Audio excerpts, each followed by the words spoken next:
Dare you. मेरे ये शब्द आपने सुने होंगे। दोस्तों, रतनलाल बोल रहा हूं, काम की बात में आपका स्वागत है और पेश है अंबेडकर नामा। बस एक दिन और साल खत्म होने वाला है। दिल्ली में पार्शियल लॉकडाउन है अभी और बहुत ही खराब दौर से हम लोग गुजर रहे हैं। इसी दरमियान आज मैं आपको एक और रिपोर्ट बताने वाला हूं। रिपोर्ट है कि 2014 से लेकर 21 तक आईआईएम, आईआईटी, सेंट्रल यूनिवर्सिटीज और भारत सरकार से फंडेड हायर एजुकेशन के जो इंस्टीट्यूशन हैं उसमें कितने बच्चों ने आत्महत्या की। यह रिपोर्ट मैं बताऊंगा। उससे पहले एक चेतावनी, हाउ डेयर यू।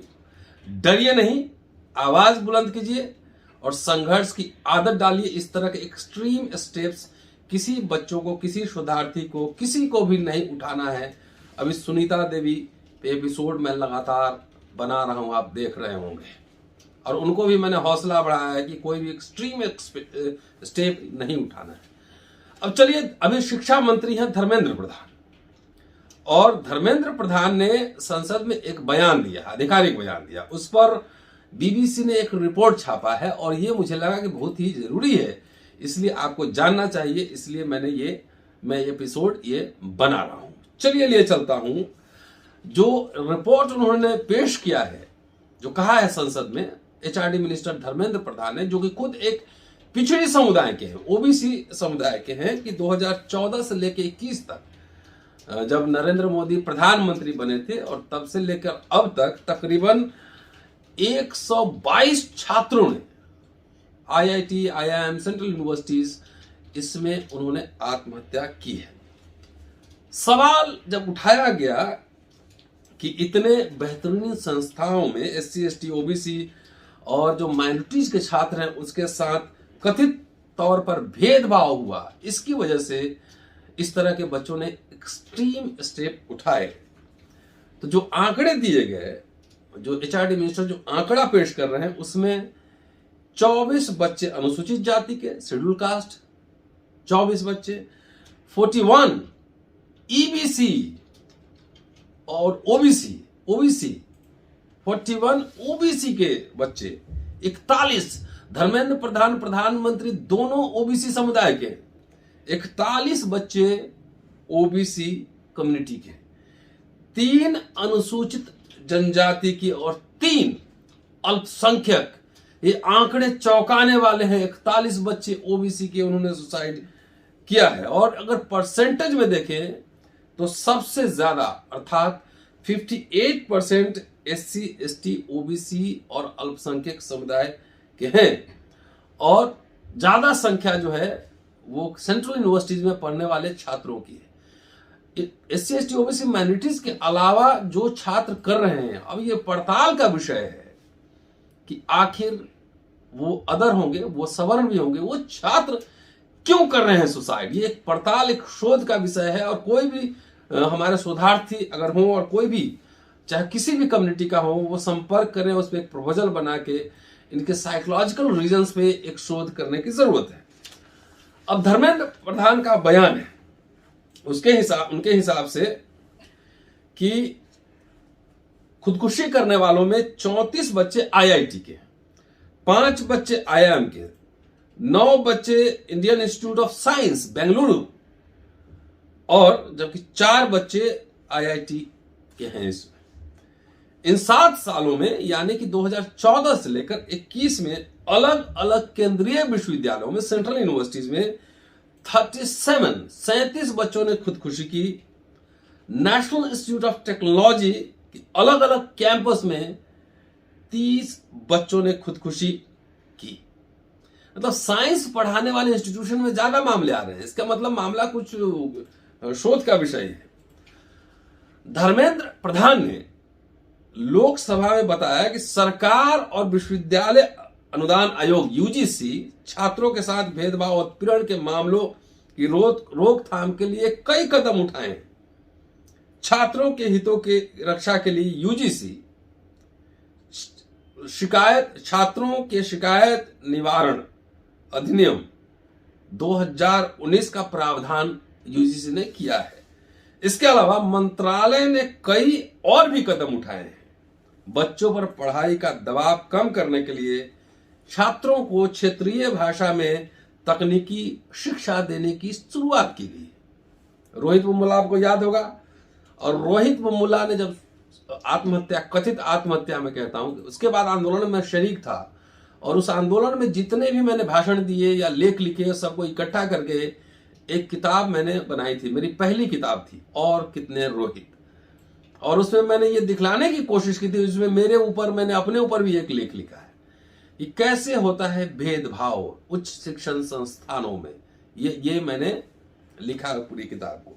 चलिए, अब एचआरडी मिनिस्टर कह रहे हैं कि छात्रों के मानसिक स्वास्थ्य के मुद्दों को हल करने के लिए सरकार ने कई कदम उठाए हैं। जैसे भारत सरकार ने मनोदर्पण नाम से एक पहल की है। इसके तहत छात्रों, शिक्षकों और परिजनों को कोरोना महामारी और उसके बाद के हालात में मनोवैज्ञानिक मदद मुहैया कराई जा रही है। इसके अलावा संस्थानों में खुशी और स्वस्थ जीवन शैली पर वर्कशॉप और सेमिनार का आयोजन किया जा रहा है। नियमित रूप से योग के सेशन कराए जा रहे हैं। खेल कूद, सांस्कृतिक और दूसरी गतिविधियों का आयोजन हो रहा है। और प्रधान जी, मैं यूनिवर्सिटी कैंपस में ही हूं, हिंदू कॉलेज कैंपस। कहां पे हो रहा है, जरा मुझे जगह बताइए दिल्ली में। आप सब ऑनलाइन खाली करवा रहे हैं, और हो भी रहा है तो उसका लाभ किसको मिल रहा है, किसको आप शामिल कर रहे हैं, ये भी आंकड़े जरूर बताते हैं।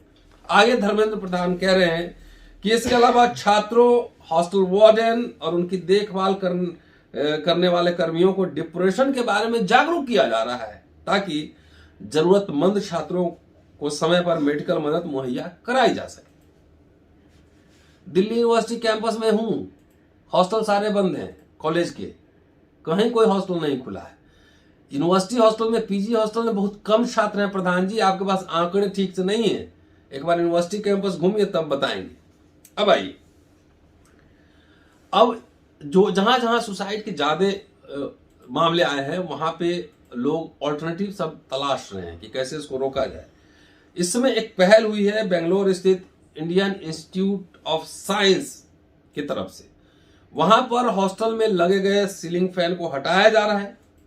अब पूछेंगे इसका कारण क्या है। कहते हैं खुदकुशी वहां करने वाले चार छात्रों में से 3 ने सीलिंग फैन का इस्तेमाल किया, उसमें लटक कर अपनी जान दी। एक न्यूज वेबसाइट है द प्रिंट, उसके रिपोर्ट के अनुसार यह संस्थान सीलिंग फैन हटाकर दीवारों पर वॉल फैन या टेबल फैन बनाने की योजना पर काम कर रहे हैं। द प्रिंट के रिपोर्ट में कहा गया है कि इंडियन इंस्टीट्यूट ऑफ साइंस के अधिकारियों ने ईमेल पर भेजे गए अपने जवाब में जानकारी दी कि स्वास्थ्य विशेषज्ञों की सिफारिश के बाद सीलिंग फैन हटा रहे हैं। इसके अलावा संस्थान के काउंसलर छात्रों से उनके हाल चाल के बारे में भी पूछताछ करना है। हालांकि बहुत सारे इंटेलेक्चुअल और जो सीनियर स्टूडेंट्स हैं उनका कहना है कि खुदकुशी के मामले इन कदमों से खत्म नहीं हो जा रहा। ये सिर्फ पंखे का सवाल नहीं है। एक टीचर, डायरेक्टर, वाइस चांसलर किस तरह बच्चों से व्यवहार करता है, यह भी बहुत महत्वपूर्ण मसला है। ये बहुत जानना बहुत जरूरी है। मैं बता सकता हूं, मैं तो 30 वर्ष से यूनिवर्सिटी कैंपस में हूं, कैसे कैसे लीलाएं होती है, और मैं कभी हारता नहीं, न थकता हूं। जो होगा देखा जाएगा। लड़ते रहोगे, कभी नो मत बोलो। तो जब नो नहीं बोलोगे तो कोई नहीं जीतेगा, ना कोई हारेगा। लड़ते रहना है बस, लगातार जारी रखो संघर्ष, इनसे घबराना नहीं। चलिए, हैदराबाद सेंट्रल यूनिवर्सिटी के पूर्व रिसर्च स्कॉलर और द्रविड़ बहुजन वेदिका के संस्थापक अध्यक्ष डॉक्टर जिलुकारा श्रीनिवास कहते हैं कि सरकार ने जो आंकड़े उपलब्ध कराए हैं वे आंकड़े हैं जो यूनिवर्सिटी कैंपस में जो सुसाइड हुए हैं उनके आंकड़े हैं। कैंपस के बाहर, घर में या कहीं और जगह जो सुसाइड हुए हैं उसके आंकड़े इसमें शामिल नहीं है। इसका कारण बताते हुए जिलुकारा श्रीनिवास का कहना है कि छात्रों की खुदकुशी व्यवस्था के द्वारा की गई हत्याएं हैं, इंस्टीट्यूशनल मर्डर। आईआईटी, आईआईएम और केंद्रीय विश्वविद्यालय जैसे उच्च शिक्षण संस्थान केंद्र सरकार के अंदर काम करते हैं, इसलिए केंद्र सरकार को इन संस्थाओं में हुई खुदकुशी की जिम्मेदारी लेनी चाहिए। सेंट्रल यूनिवर्सिटी, आईआईटी, आईआईएम जैसे संस्थानों की इसलिए भी आलोचना की जाती है क्योंकि उन पर अगड़ी जातियों का नियंत्रण है, अपर कास्ट कंट्रोल्ड ऑल। ये बात सही है। हाल में सामने आए आंकड़ों से साफ हो जाता है कि इन संस्थानों के कैंपस में जिन बच्चों की मौत हुई उसमें से ज्यादातर एससी, एसटी, ओबीसी और माइनॉरिटी वर्ग के छात्र थे। डॉक्टर जिलुकारा का कहना है, वो आरोप लगाते हैं कि कैंपस के बाहर ओबीसी वर्ग के छात्रों की अच्छी खासी तादाद है, लेकिन कैंपस में फिर अकेले पड़ जाते हैं। अगड़ी जाति के लोग एससी, एसटी, ओबीसी और अल्पसंख्यक वर्ग के छात्रों के साथ भेदभाव करते हैं। इसी का नतीजा है कि इन छात्रों को मानसिक यंत्रणा, मेंटल टॉर्चर से गुजरना पड़ता है और वे खुदकुशी कर लेते हैं। उनका मानना है कि कैंपस में लड़के लड़कियों के बीच गैर बराबरी कम जरूर हुई है, लेकिन जातिगत भेदभाव के मामले में सुधार नहीं आया है। एससी, एसटी, ओबीसी और माइनॉरिटीज वर्ग के छात्रों के प्रति संवेदनशील रवैया रखने के लिए जरा सी भी समझदारी नहीं है। डॉक्टर जिलुकारा बताते हैं कि कैंपस में शिकायत निवारण प्रकोष्ठ गठित किए गए हैं, काउंसलर रखे गए हैं, लेकिन बहुत से परिसरों में ऐसा किया जाना बाकी है। जहां ये अस्तित्व में है भी, वहां उनकी तरफ कोई ठोस मदद नहीं मिल पा रही। वो कहते हैं कि जब रोहित व मुलायम ने साल 2016 में हैदराबाद सेंट्रल यूनिवर्सिटी में खुदकुशी कर ली थी, तो सिविल सोसाइटी ने यह माना था कि खुदकुशी नहीं बल्कि सिस्टम द्वारा की गई हत्या है। 3 कारण बताया जा रहा है कि छात्र आखिर खुदकुशी कैसे करते हैं। ये हैदराबाद सेंट्रल यूनिवर्सिटी के छात्र और अंबेडकर स्टूडेंट यूनियन के नेता, मुन्ना नाम है उनका, वो कहते हैं कि इसके पीछे 3 कारण हैं। जरूरी नहीं कि सभी मामलों में भेदभाव ही कारण रहा हो, हालांकि ज्यादातर मामलों में ये कारण होते हैं। वो कहते हैं कि पहली जो वजह है कि ग्रामीण पृष्ठभूमि, ये बात सही है। हम लोग भी गांव से आए थे, अंग्रेजी नहीं आती थी, लेकिन धक्का मुक्की मार के हम लोग अंग्रेजी सीखे हैं, पीछे नहीं भागे हैं। जो होगा देखा जाएगा, सीखा जाएगा, संघर्ष किया जाएगा। कहते हैं पहली वजह है ग्रामीण पृष्ठभूमि। ग्रामीण पृष्ठभूमि के छात्र बड़ी मेहनत के बाद एडमिशन लेने में कामयाब हो जाते हैं। जब उन्हें कैंपस में दाखिला मिल जाता है तो वे बुनियादी ट्रेनिंग के कोर्स के मुख्य पाठ्यक्रम, मेन कोर्स से उनको जूझना पड़ता है। वो एक बंगाल में नहीं बनाया था, हाउ डेयर यू मैडम, बच्चों को गाली दे रही थी, वो वाली स्टोरी कह रहे हैं। इनका उस पर असर पड़ता है। अंग्रेजी की जानकारी भी उनके लिए एक बड़ा मुद्दा बन जाता है। वो कहते हैं कि दूसरी वजह यह है कि शिक्षक उन्हें टारगेट करते हैं। उनके साथ जाति, धर्म और रंग के आधार पर भेदभाव किया जाता है। छात्रों को दिए जाने वाले नंबर में ये भेदभाव दिखाई देता है। ये खास तौर से मुझे लगता है छात्र और शिक्षक होने के नाते ये मेडिकल और इंजीनियरिंग कॉलेज में बहुत ज्यादा, बहुत रैम्पेंट, बहुत ही ज्यादा इस मामले में ऑर्थोडॉक्स है। यूनिवर्सिटी में फिर भी, मैं दिल्ली यूनिवर्सिटी कम से कम इस तरीके से नहीं होता है कि जानबूझ के, एकाध होंगे, लेकिन अमूमन यहाँ पे ठीक ही ठाक व्यवहार करते हैं। और इसका मतलब नहीं कि लोग ठीक है, बदमाश अंदर से हैं, लेकिन इस तरह का एकदम जो है ना क्रूर यहाँ पे अत्याचार छात्रों के साथ टीचर अमूमन नहीं करते हैं। अमूमन कह रहा हूं, एब्सोल्यूट नहीं कह रहा हूं। तीसरी वजह यह है कि उन्हें गाइड अलॉट नहीं किया जाता। गाइड मिल भी जाता है तो वो ठीक से अपना काम नहीं करते, व्यवहार नहीं करते। उन पर ये फबतियां कसी जाती है कि जो लोग जानवर चलाते हैं वे आज क्लासरूम में बैठे होंगे। उसको बोलना यही है बच्चों कि जानवर चराकर क्लासरूम में आया हूं पढ़ने, ठोकर के खाकर नहीं आया हो, श्रम से आया हूं। ये बोलने की आदत डालो तुम लोग, तब बात बनेगी। तो ऐसे शिक्षक जो है फबतियां कसते हैं, जिससे जो है छात्र निरुत्साहित हो जाते हैं। सो इन 3 कारणों की वजह से छात्रों को लगता है कि उनके साथ भेदभाव किया जा रहा है और वे खुद को असहाय महसूस करते हैं। ये परिस्थितियां उन्हें खुदकुशी की ओर धकेलती है और अम्बेडकरनामा की मुहिम है एवरी टाइम से नो टू सुसाइड। बात समझे? और जितना आप संघर्ष करते हो उससे बहुत ज्यादा संघर्ष करके मैं आपके सामने मुस्कुराते हुए अम्बेडकरनामा बनाता हूं, मुस्कुराते हुए बनाता हूं।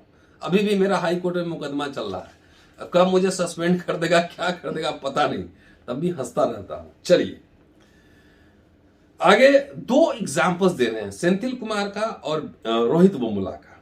कि मुन्ना सेंथिल कुमार की घटना का जिक्र करते हुए कहते हैं कि साल 2008 में पीएचडी के छात्र रहे सेंथिल कुमार ने इन्हीं परिस्थितियों में खुदकुशी कर ली थी। वे तमिलनाडु से थे और अनुसूचित जनजाति से ताल्लुक रखते थे। जब वे अपनी फेलोशिप लेने गए तो उनसे कहा गया कि तुम सुअर चराने वाले हो, तुम्हें शिक्षा की क्या जरूरत है। इस बात ने उन्हें विचलित कर दिया। स्कॉलरशिप का पैसा मिलने में देर हुई तो वे कर्ज के दलदल में फंस गए। उनके परिवार की स्थिति ऐसी नहीं थी कि उनकी मदद कर सके, उन्हें कोई रास्ता नहीं सूझा और उन्होंने खुदकुशी कर ली।